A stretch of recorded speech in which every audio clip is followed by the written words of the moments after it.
following is the record given to us by the local city watch by an inmate and possible gatewalker turned himself in.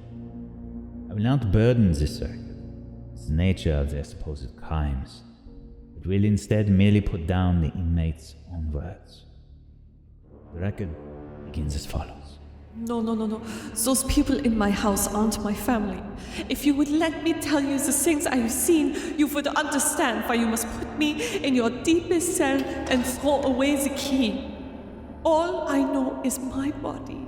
This countenance that is gifted to each of us by Pharasma herself is no longer my ally and has plans of its own. No, do not laugh at me. I will tell you exactly what I saw, and your tune will change. I am told I went through that door, but I have no memory of that, nor of exiting it after, so my wife swear she saw it happen. All I know is I awoke in my bed one night after that, and my skin was slipping off from my body. I lay in that state of paralysis that so often happens upon awakening, and then a pain unlike any other hit me. I felt as if my mouth was being wrenched from my teeth and gums. The sound of tearing echoed in my ear. Looking down my nose from my position on my back, I could make out that my mouth, or rather the skin of my mouth and lips, was pulling itself up from my body like a pale, writhing serpent of my own skin. If it was not for the pain that racked me to my core, I would have written it off as a vision of night terrors, of which I was often afflicted in my youth.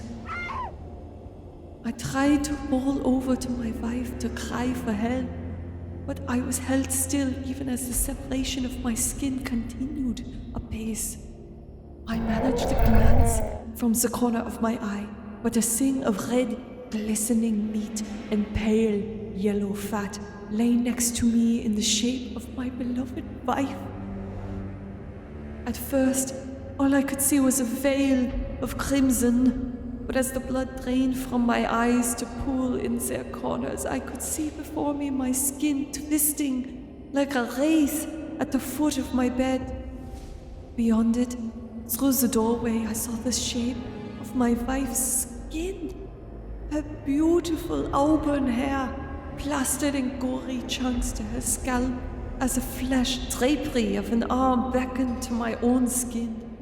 And beside her, my two daughters' own human pelts intertwining in a fleshy knot.